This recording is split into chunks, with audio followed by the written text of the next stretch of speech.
Hello, everyone. This is Coach Mike Ronchetti, and I'm excited to have a fellow business owner from Indiana with us today. It's my pleasure to welcome Logan Montague to the business today. Hello, Logan. Hello, thank you so much for having me. I'm excited to be here. Oh, it's wonderful that you're here on this beautiful day today. So let's begin jumping into a little bit of background about yourself. Hey, start off by telling us about maybe your personal story, where you're born, where you're living now, family situation, hobbies, and of course, I want to hear one or two family stories that they like to tell about you. That'd be fun. All right. Well, I'm born and raised in Indiana, kind of lived here my entire life. A lot of people want to get away. I actually really love it here. We have so many different things we can do within driving distance for a little day trip. It's super affordable to live, and I love to travel. So it's really nice. I can go on trips and afford to, hop on a plane and go somewhere for a weekend or a week, and come back home. And I love the life here and just all the different things that we have around Indiana. So yeah, I've been here forever and I don't really plan on leaving. So yeah, I'm here. I have all my family here, Okay. and most people have stayed in the area. My grandmother was originally from England, so she saw his family there, but otherwise we have all of our family is here. And yeah, it's a lot of fun. We have lots of fun. We're coming up on the holidays and lots of things going on. So just always hectic. I have big families on both of my sides, my parents' sides, and now I've got my boyfriend's family, and so lots going on. Oh, neat. Hobbies? Obviously when you're an entrepreneur and working, that for a long time kind of took up a lot of my time, but I've really been leaning into kind of finding out what my hobbies are again and what I like to do. And so, reading is a really big one. I love to just kind of find a book. I do love to read, the more personal development type books, but I also really like to pick up a fiction book that just kind of can escape into a fantasy world and relax and shut it all off. So that's a really big hobby. I love to go to the gym. My friends and I, that's a big hobby, is we'll go to the gym and walk the track together. That's when we, get our walking and talking in. um, Yeah. Going to workout classes and just being around people when I'm at home. I work at home, so I'm home a lot by myself, and it's nice to go somewhere, be around other people. So I really enjoyed the gym for that. Just, going out and trying new restaurants. That's always a lot of fun. And anything outdoors, really. I go camping with my family a lot. We love to go kayaking in the summer. I already mentioned I love to travel. So yeah, those are kind of my big ones. Family. Okay. Funny stories? Something you want to admit? Whatever. Oh gosh, I don't know. My family is kind of all over the place. I would say, I don't know if it's super funny, but it's interesting of just kind of how I've gotten to where I'm at. Is my mom always told me, and I told this story in college as part of my like exit project of school, is I I never knew that I wanted to own my own business. I actually always saw myself as going to college and being the CEO one day, but I never really knew what it entailed. And my mom always told me that she would find me in my bedroom cutting up magazines of different editors and articles that people would write. And I didn't even know that that's kind of what, like, I at that point was kind of more journalism, but that it would end up into marketing. But that was just something that my mom always told me, that no matter what, from a young age until I was, in high school, just cutting up magazines all the time and kind of creating what people do with vision boards now. But I would take these articles of like stories of how people got to where they are. And I've always been really interested in that. And I guess it just kind of stuck with me from a young age and up until now. And this was not even really my plan of Wow. doing this. So That's a good little story. Thank you. Thanks for sharing that. It kind of leads really well into what we're trying to curiosity ask about your background, as far as what background of how you came about getting into this business, and what point did you have the confidence that you want to do your own thing? yeah, so it's really interesting. I went to college, wasn't really sure exactly what I wanted to study. I took my first marketing class though, my freshman year, and my advisor was also kind of the head of the marketing department, and absolutely loved his class. It was consumer behavior, and I fell in love with it. I thought it was so fascinating studying what made people want to buy. I love to go shopping myself. That's also one of my hobbies. So it's just very interesting to me to learn what people's habits were. And I kind of got into it and just really, so decided to go to school for marketing. Graduated, went immediately into marketing. I worked in corporate marketing, kind of learned a bunch of different areas. I managed a bunch of agencies. I was going to trade shows in a bunch of different industries all the time. And it was a lot of fun.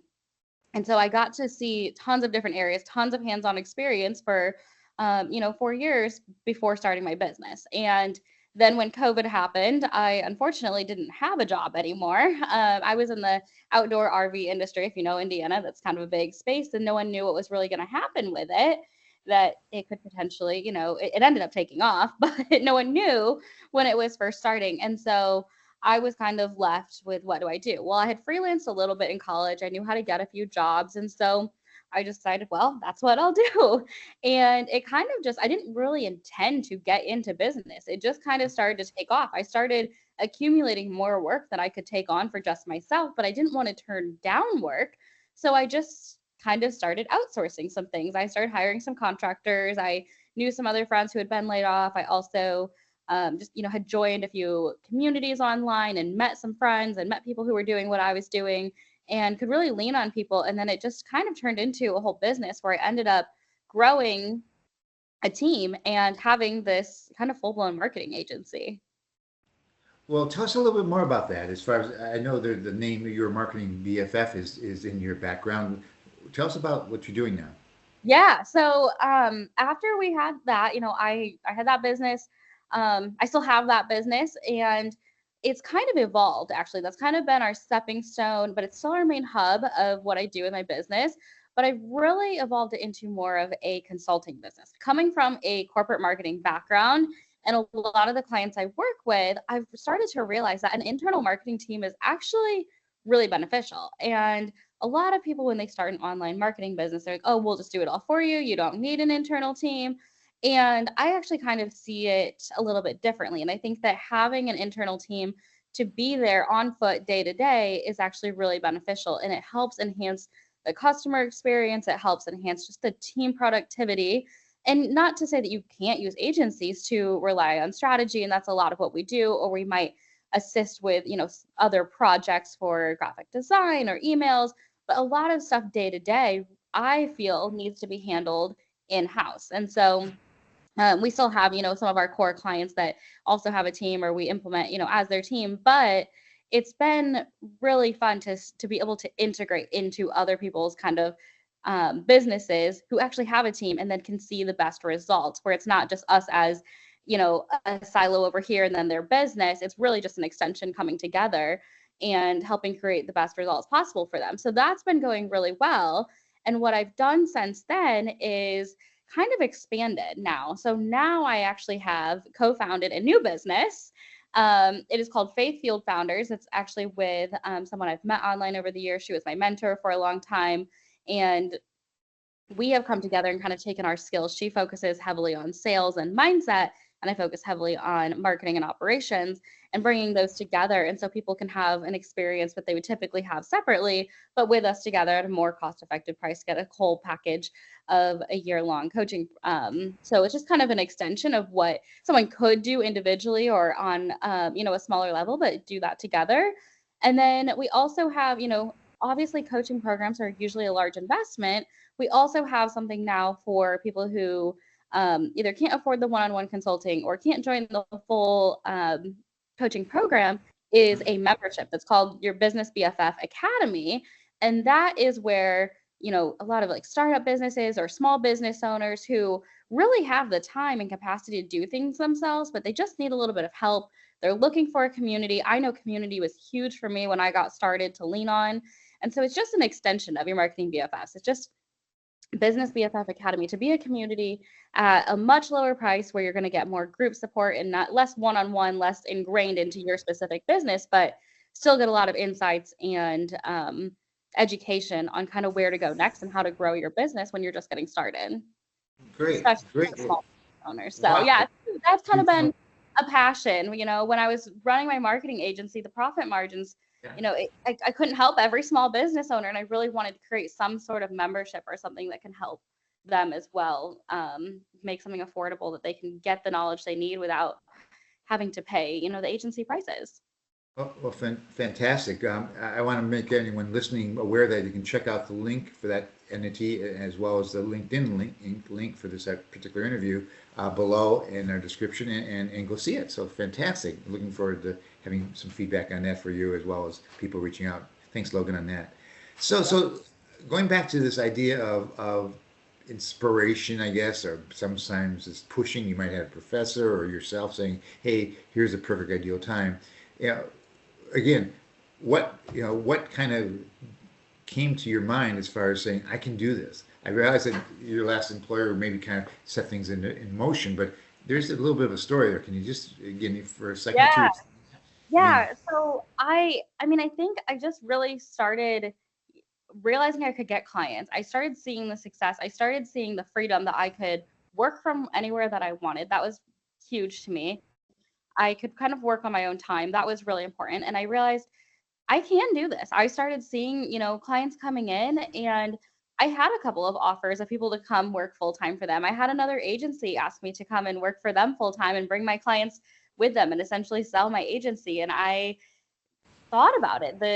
But the thought of having something that is my own that I can choose to do with what I want, and that I was seeing, okay, I have the processes in place. I have the things that I need to do, and I can actually make this into a full-blown business, seemed more desirable to me than going back and working for someone else.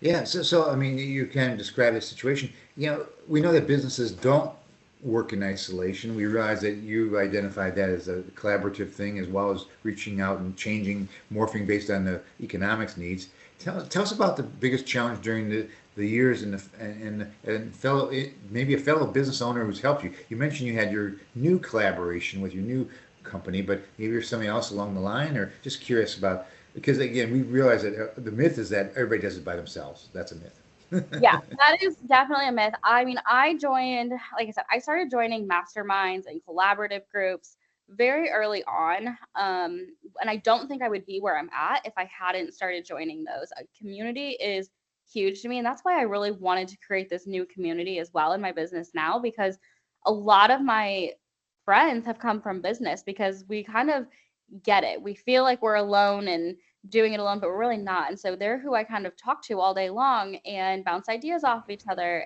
and get questions answered. And so there's a lot going on there that I don't think I could have done if I didn't join different communities or groups or masterminds. And some of them were an investment. Some of them were, more expensive than others. Some of them were free. Some of them I just kind of connected online through social media with people. But I think that that is really where my success actually came from.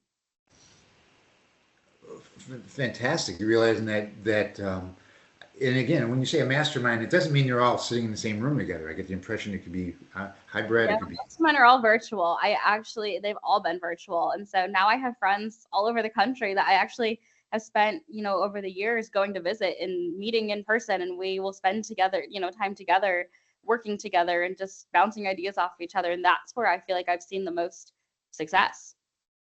Got it. Okay. So as you look at the next, let's call it forward-thinking approach here, over the next 1 to 3 years, and I know that you're iterating and changing that, but at the same time, it sounds like you've had a little bit of time this year to reflect on where you want to go. What's the number one point of growth or challenge you see in achieving your goals? Yeah, that's a great question. I feel like as a business owner, I have changed my mind a lot over the years. And I used to kind of judge myself on that. And I used to kind of be like, oh, you're changing your mind too much. But I've realized that business is an evolution. And so even though I said, 3 years ago, I want to be here in 3 years and things have looked differently, I wouldn't change it for the world. And so, when I set my goals, I also kind of set them open ended that I know that it's going to change. But in the next year, I think that, a huge priority for me is going to continue to be to grow sustainably. Something I struggled with in the past was almost growing too quickly. And now that I have kind of these new ventures, it's really important for me to grow sustainably, to hire at the right times. And, in the beginning, when I started to see all that success, sometimes it looks great on the outside and it looks great on paper. But then when you get down to the nitty gritty, I actually had learned that I didn't grow sustainably. So now that's why I kind of scaled back and have made changes. And now I get to go do it again a different way and try it again and hopefully do it better this way, but I know that it will be a challenge to not rely on those old tendencies and old habits of, well, it worked, it got me there before, but it wasn't sustainable. Yeah, the sustainability is oftentimes overlooked as being a real role model you want to set for. I mean, it's one thing to do it in excitement as an artist, almost as you conceive it, but then how do you get it operationally, and then how do you get it so that's recurring, and that wisdom that you got is repeats itself without you having to think it every time. That's fun. So good. So in the same vein, we have a kind of a phrase here from one of our guess our leaders in our world, in the business coaching world, is from Jim Rohn. He says, we become the average of the 5 people we spend the most time with. Maybe you've heard that phrase before. And if you think about that for a little bit, what advice would you give to any business owner who might be listening today of not trying to do it on their own? Or if they are trying to do it on their own, maybe Yeah. you don't. If you're trying to do it on your own, find your community. I don't care if it's people that you meet online. I don't care if it's people that you go down to your chamber of commerce and you meet people, join, something that is going to allow you to not feel alone, because it can feel very lonely. That's something I've actually been very passionate about in my own business, and in what I speak about a lot is you don't have to do it alone, and there are dozens, hundreds of other people around you that are also feeling alone. So find those people and connect with them and hold on to them, and then make it a point to check in with them. I call some of my friends that I've made, we call each other accountability partners. We'll check in once a week and say, hey, how are you doing this week? What are you working on? I have one of my really good friends that I've made in business. Her and I are on Slack with each other. Every single day, we send each other our to-do list for the next day to each other. I have no idea what her list means. She has no idea what my list means. But for some reason, it makes us that much more productive and feel like we're not just sitting at home alone working all day. And throughout the day, we'll check in and see that we're checking things off. And if we're not, like, hey, are you okay today? So you're not really getting much done. So it's really great to have that person, find, that 1 or 2 people, and then a community of people to rely on, that you won't feel like you're doing it alone. Great answer for me to share with others, and us doing this in this video is very helpful. So if you're looking at the fact that really, I think you're very blessed with the incredible people you've had along the journey, what would you probably like to say to them? I mean, at this point. I mean, I tell them this all the time, but a huge thank you just for, coming in and meeting me where I'm at, and also accepting me, vice versa. We rely on each other so heavily and have just become like genuine friends. Some of these are people that I used to pay as mentors. Some of these are people that have paid me as mentors, that we just at this point are genuine friends that can call each other up on the phone and be like, hey, I just had this situation happen. I'm not really sure what to do. What would you do? And it's just a genuine friendship. Obviously, in business, you have to know your boundaries and know not to abuse them, and to, you can't be bugging someone all day long because they also have businesses to run. But yeah, I think it's just a huge blessing to have them, and, a huge thank you to getting to know me and allowing me to get to know their businesses as well. Well, yeah, that's wonderful, and thank you for giving those call outs, I guess, and shout outs to the people. That's appreciated. So Logan, it's really been a pleasure speaking with you today, and having you on the show. Thank you for being on our show. Thank you. Thank you so much for having me. It's been so fun. It's great. And yeah. Great. Have a great week. Thanks. You too.